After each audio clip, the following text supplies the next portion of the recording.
Trevor Lawrence is costing the Jaguars a lot more than the games that they're losing. I'll explain that to you in just a second here on Locked On Jaguars. You are Locked On Jags, your daily Jacksonville Jaguars podcast. Part of the Locked On Podcast Network. Your team every day.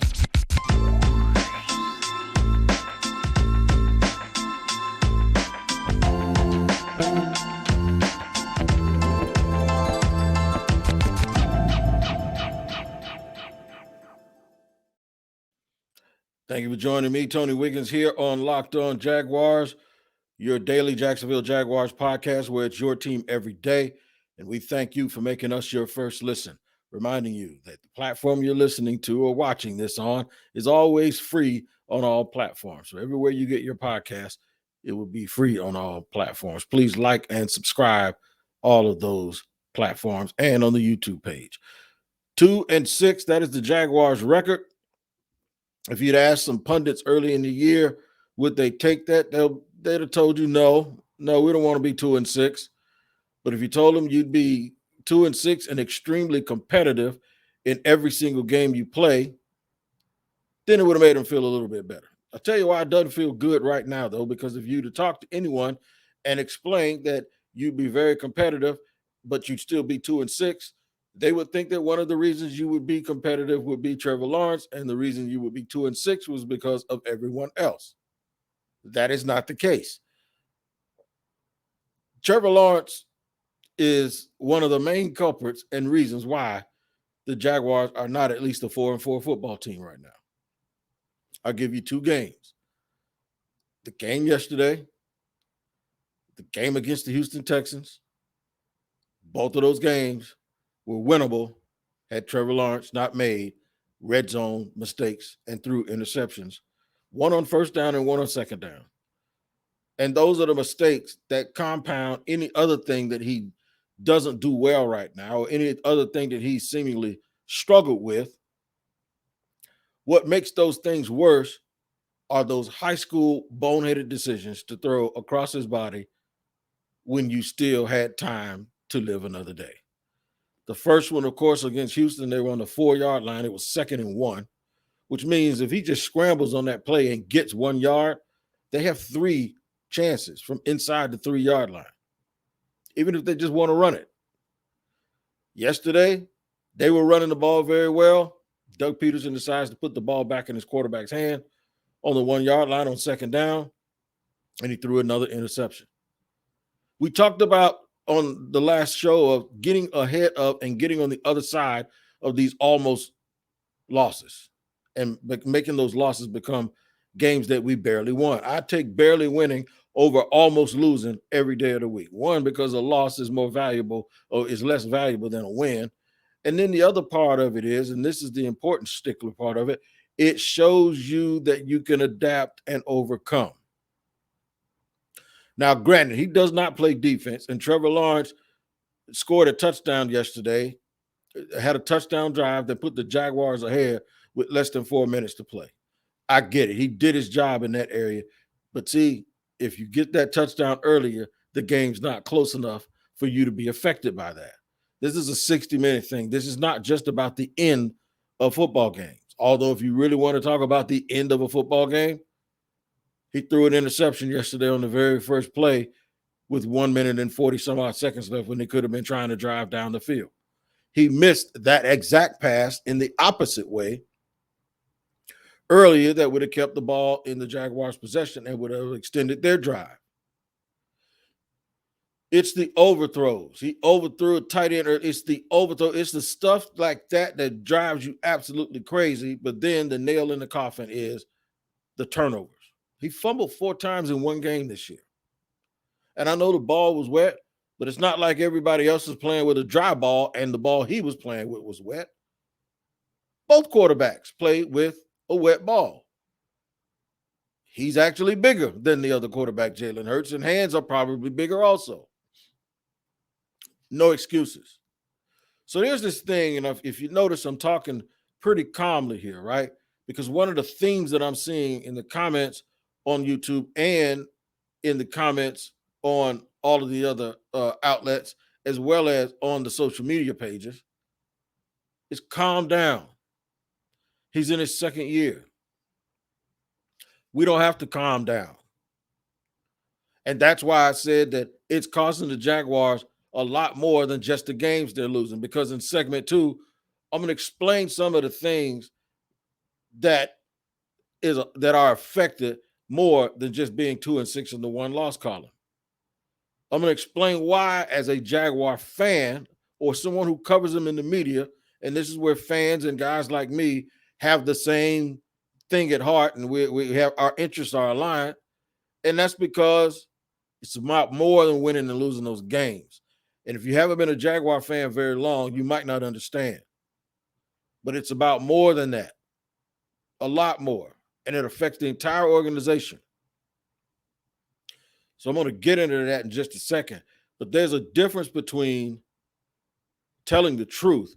See, anytime you tell the truth and someone tells you to relax, that means you're probably striking a nerve with that person. Because whatever you're saying is contrary to what they want to believe. Because they can't be watching Trevor Lawrence and say that that's what they expected or that's how he should be playing at this stage of his career. It's not all on him. Quarterbacks aren't a win-loss, but, and stats for quarterbacks and the way that they play shouldn't. Quarterbacks by themselves don't create wins and losses. But in the first 25 games of anyone chosen at the top, at the number one pick, he has a 5-20 record. And that is the worst record among anyone who has been in that position. Pick number 1 overall, first 25 starts. So I ask you this. Is he a guy with a lot of tools who had a really good college career, who was all world in college, but then just can't get right in terms of making decisions in the NFL? Is he the new Jameis Winston? That's a question. You would have got me with $1 million odds that we'd be talking about Trevor Lawrence in this manner. Because the one thing we never questioned was there. And I'm pointing to my temple. And another thing we never questioned was here. And I'm pointing to my heart. We always talked about the arm talent and, Josh Allen. And by the way, if you watched Josh Allen last night, Trevor Lawrence ain't Josh Allen, okay? But we always talked about the arm talent and the athleticism.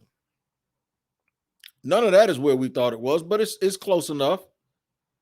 But nobody ever questioned the heart and the mind, because those are the things, and I'm not talking about heart in terms of what you want to do. Everyone who ever puts on a uniform, I think, wants to be successful. But I'm talking about the heart and mind to have that cool hand, to be that Clint Eastwood cowboy when things get rough. That's what Tom Brady is and was. That's what Peyton Manning is and was. That's what Aaron Rodgers has been for the most part. They're the guys in that moment. They own the moment. The moment doesn't own them. And the way that you can tell that is they haven't always succeeded, but they haven't also always not succeeded. And I think that's where we are right now with Trevor Lawrence. And it is bothersome, man. It is super, super bothersome that's where we are right now. I'll get to more in segment 2 in just a second, after I let you know that this show and episode is sponsored by BetterHelp Therapy Online. Let me explain, man. If you need therapy, please do not hesitate to look up BetterHelp. I have actually needed some therapy before. Full transparency, and I have no problem telling anyone about that. I thought I was the guy who could make all the decisions and always was in control. Well, unfortunately, life doesn't come with a user manual. So when it's not working for you, it's normal to feel stuck. Therapists are trained to help you figure out the cause of challenging emotions and learn productive coping skills, which makes therapy the closest thing to a guided tour of the complex engine called you. BetterHelp has connected over 3 million people with licensed therapists. It's convenient, secure, and accessible anywhere, 100% online. It was there for me. It was there for a member of my family. And I've come to find out by doing these ads that I have 4 clients that use BetterHelp, and they all said the same thing, that they were absolutely, absolutely wonderful for them. And they can be the same thing for you. You need to get unstuck with BetterHelp. Learn more and save 10% off your first month at betterhelp.com/lockedon. That's right. It's BetterHelp, HELP.com/lockedon. And go get unstuck now with BetterHelp. All right, man, rolling through here on Locked On Jaguars. Talk about Trevor Lawrence, man, having these conversations again. He had some good moments this year? Absolutely. He's had some really, really good moments this year. Really good moments this year.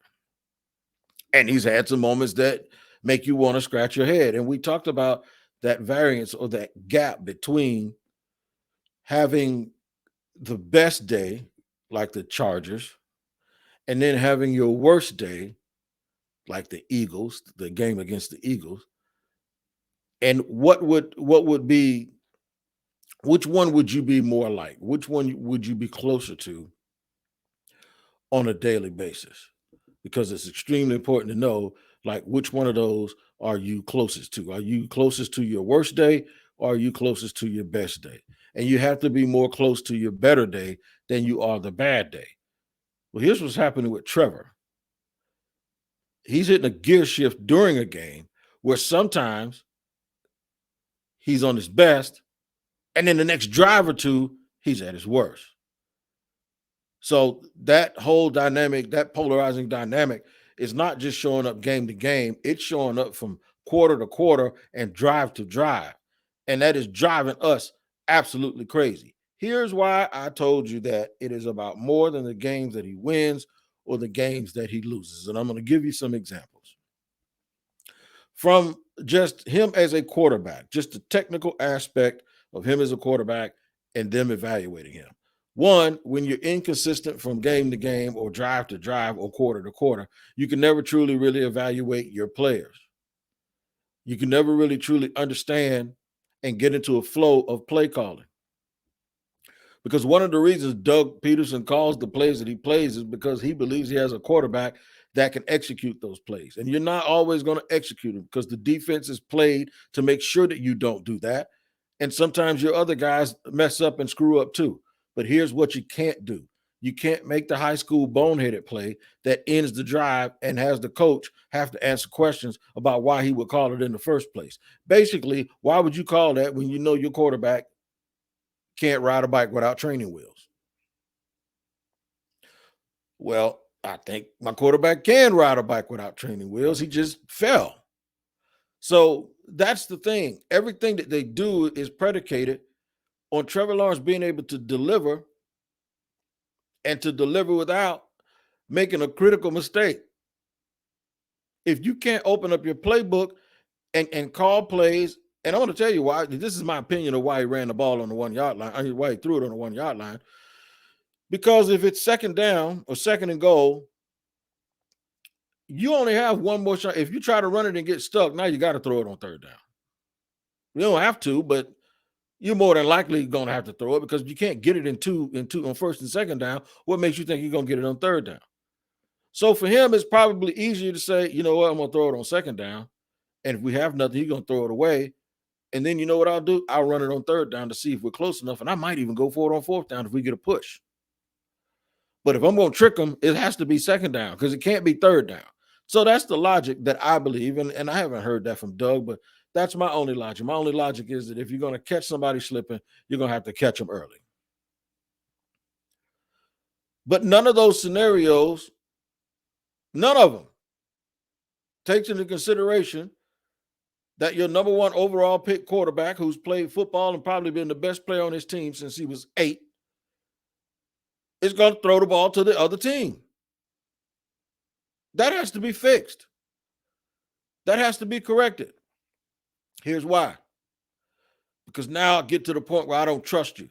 Do you recall when Doug Peterson wrote his book, he talked about, there was a piece in there where he talked about when the Jaguars had Blake Bortles with 51 seconds left and they kneeled, and Doug said he'd never do that. And of course, Doug Marrone later said he read a book by Mark Manson, says The Subtle Art of Not Giving an H, when he was asked about that. But,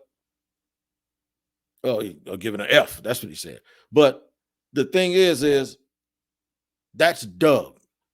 The fact that he would say that, meaning, I'm going for it. Are you crazy? And he said that regardless of who the quarterback was, he was going to go. And you can either do it or you can't.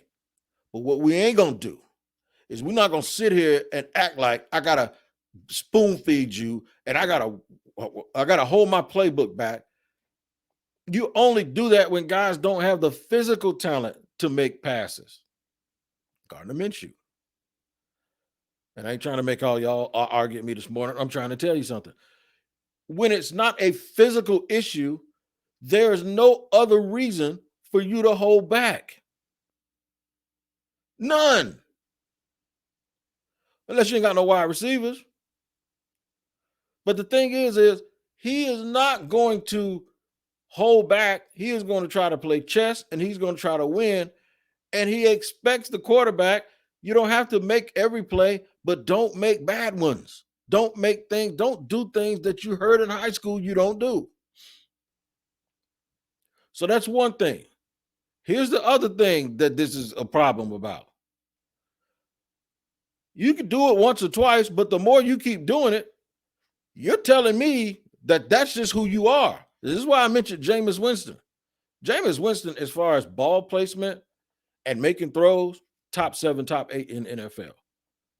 In terms of judgment, whether it's being over competitive, having too much confidence, too much self-belief, not being able to control yourself when the game is exciting, whatever, it causes Jameis Winston to be a borderline starter in the NFL and a backup.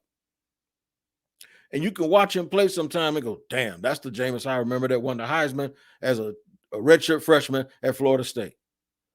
And then you watch him other times, it's like, damn, that's the Jameis that I saw throw 30 touchdowns and 30 picks. And see, that's that thing I'm talking about. There were games in Tampa where Jameis was lights out, and then there were games that he was terrible. You can't have that week to week, because if you start being that guy all the time, folks are going to think that that's who you are. And by folks, I mean your coach and I mean your teammates. It ain't so many times you can say, my bad, fellas. That's on me. Because eventually they're going to be like, I know it is. Or when you walk over to that sideline, it's almost going to be like you got a ventriloquist. Oh, don't tell me I know you're bad. Yeah, you keep doing that all the time. I got hit in the head 7 times at the Florida-Georgia game by a guy who was standing behind me who wasn't even an adversary, but he just kept getting excited.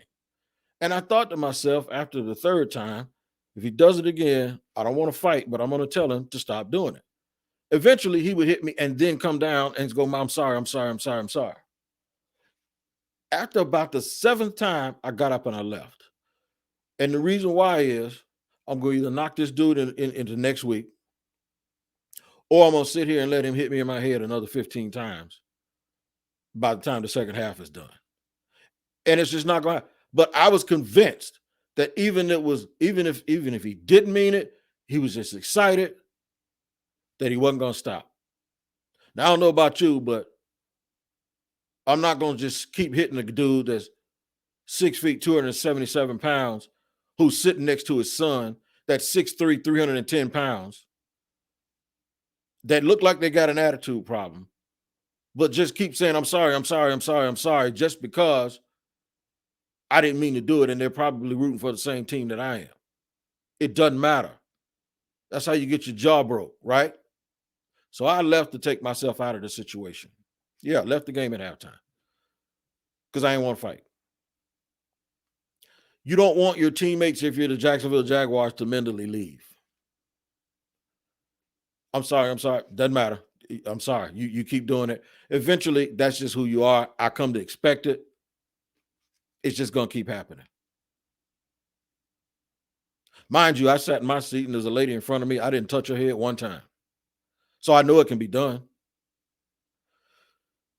And eventually what's going to happen is those Jaguar fans are going to get like me, or those Jaguar people, and they're going to get like me, or Doug Peterson's going to get like me, and he's going to concede that he believes that no matter what you say or no matter what your intent is, that's just who you are, and you're going to keep doing it, and you're going to keep apologizing for it. So what I tell you is this. That's when the team gets perplexed and they have to start figuring out if they're going to have to go look for somebody else. And going to look, and you know how hard it is to find a quarterback. They thought they found you, Trevor, and it took them 20 years. I'm going to try to give you some silver lining in the third and final segment. Before that, we know you make us your first listen. So for your second listen today, check out Locked On Sports Today. From the games that matter, for the games that matter the most, to the biggest stories in sports. Go beyond the scoreboard and behind the scenes with local experts and insights. Only on Locked On is where you can get that. That's what we provide every single day. Locked On Sports Today, available on this app, YouTube, and wherever you get your podcasts. All right, man, need to holler at you about Blue Nile, man. Let me let you know what Blue Nile is all about. It's the original online jeweler. Blue Nile offers the largest selection of independently graded diamonds and pieces priced significantly below traditional retailers. Blue Nile has helped millions of couples create their perfect engagement ring. Their easy online tools let you choose the diamond, the shape, size, and clarity, as well as setting its style. Blue Nile's bench jewelers will then help you handcraft her perfect one-of-a-kind engagement ring. Looking for a piece of fine jewelry to commemorate a special milestone, but still having trouble choosing? Blue Nile has jewelry experts on hand 24/7, available via phone or chat to help you find a memorable gift at every budget. I have a nice, beautiful timepiece that I gave my wife from Blue Nile, and she absolutely loves it. And every time that special day comes around, she whips that thing out, and we enjoy talking about that moment. Make your moment sparkle with Blue Nile. Go to BlueNile.com and use promo code Locked On to save $50 on your purchase of $500 or more. That's BlueNile.com, code Locked On to save $50 on your purchase of $500 or more. BlueNile.com, code Locked On. We thank you here at Locked On Jaguars for joining us, making us your first listen every single day. Reminding you we are free on all platforms. We are free on all platforms because it's your team every day. Listen, any silver lining here? Sure. The silver lining is there was a lot that went right yesterday in the game, in Sunday's game with Travis Etienne. Trayvon Walker did get another sack. Arden Key played really well and got some sacks. Tyson Campbell found the ball in traffic. Jawan Taylor continued to play well, and I don't know why they ain't extended him yet. That's the guy that I'd extend more than anybody, including Josh Allen, who I would probably feel calls for at this point. But you're starting to see what the Jaguars truly need. I don't think that they're far away, because if they were that far, but far away from what? If they were that far away from winning, they would have lost a lot of these games by more than one score. Okay? They need to mentally find out.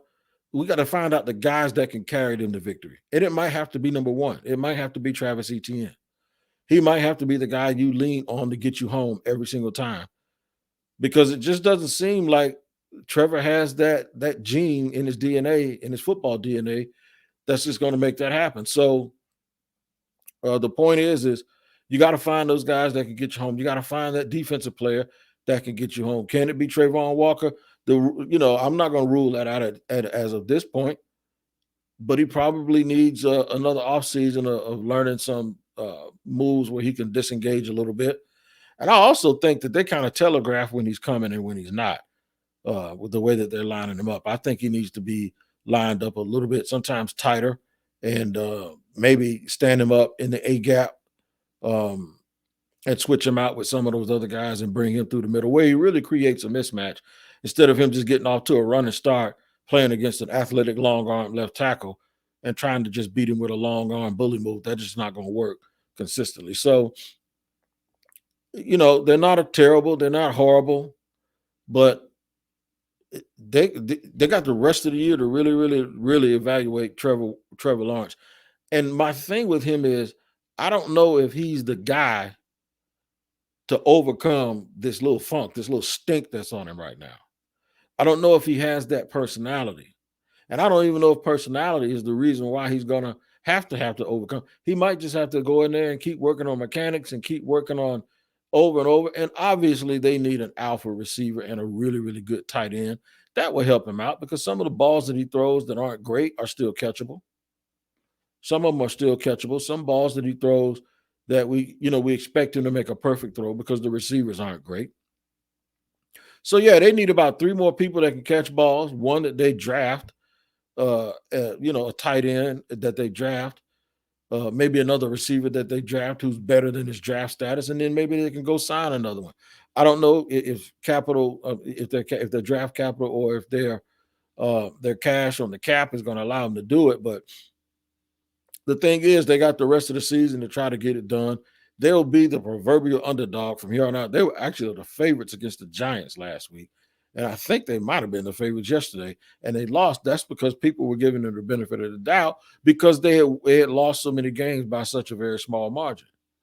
So now I can't think of another game on their schedule where they'll actually be the favorite. And the Jaguars, believe it or not, y'all, believe it or not, are in contention again to have the number 1 pick. I've never seen a team with a plus scoring differential in wins and losses. They're plus 12 in point differential, and they're 2-6. Unbelievable. Something is missing. The ability to get over the hump, and it's not always at the end of games, even though they had the lead yesterday. When they had the lead, you heard the commentator say, these are the things that show when they start unraveling. And what happened is it was 10-7, but they should have been up 14-7, maybe 17-7 at that point, but they weren't. And as soon as the other team started doing some stuff and getting hot, they scored they score points and they get ahead of the Jaguars. And there we go. They're behind again. And they're losing. And you're like, how? Because they're dominating the game. They simply lose games not because they get killed all game. The Jaguars lose games over 5 moments. 5 little moments that they have, and the game is over. Sometimes it's 2 or 3. And for me, man, it's disheartening. And the guy that should be carrying them out of that stuff, in my opinion, is Trevor Lawrence. But to me, he's the reason that they're there. Make sure you check out Locked On Jaguars every single day. And don't forget to listen to Locked On Sports Today, wherever you get your podcast. Local experts giving you all the news and information on all of the biggest games and storylines from around the league. We'll be back tomorrow, just as we are every single day. And we're going to give Doug Peterson a report card along with Mike Caldwell, his coordinators. We'll talk about some coaches tomorrow on Locked On Jaguars. Look at a little bit of X's and O's. We don't do a whole bunch of that, but we'll take a look at that too. And then just talk about what they could do differently moving forward to try to help this team win some of these close games. Until then, you guys take care of each other, and I'll see you next time on Locked On Jaguars.